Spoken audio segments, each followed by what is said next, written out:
Yes, mambo vipi mdau wetu? Karibu sana kwa mara nyingine. Bwana, kila mwaka unapopinduka mambo mapya huwa yanakuja, lakini si mbaya tukikumbuka ya zamani pia. Nina exclusive interview na mwanadada anaitwa Maria. Kuna story yake ambayo nimekutana nayo kwenye mtandao, so nikaamua kumtafuta kuhusiana na swala lililomtokea siku ya Christmas mwaka 2025. Ni kama penzi lake lilivunjika siku hiyo. Sijui kama limevunjika au bado lipo, lakini kwa nilivyoona story inaelezea kwamba yeye na mpenzi wake siku ya Christmas ni kama kulitokea misunderstand. Sasa nataka kilichomtokea atueleze yeye mwenyewe. Maria, vipi? Poa. Uko poa? Niko poa. Mrembo mwenyewe. Mashallah. Umependeza sana. Amina. Okay.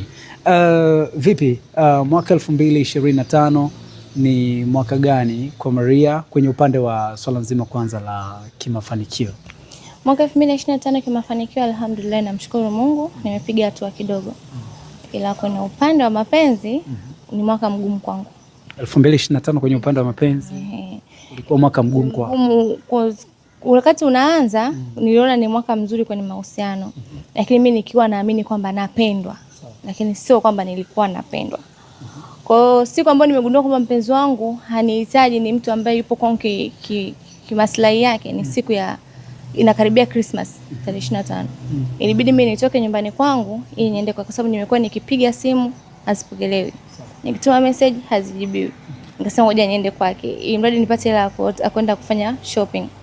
Nienda kwa mpenzi wangu, nimefika maongezi, sikumgusia ile kwa sababu najua huyu ni mwanaume wangu. Lazima tu anajua kama kesho ni Christmas, inatakiwa ni nini?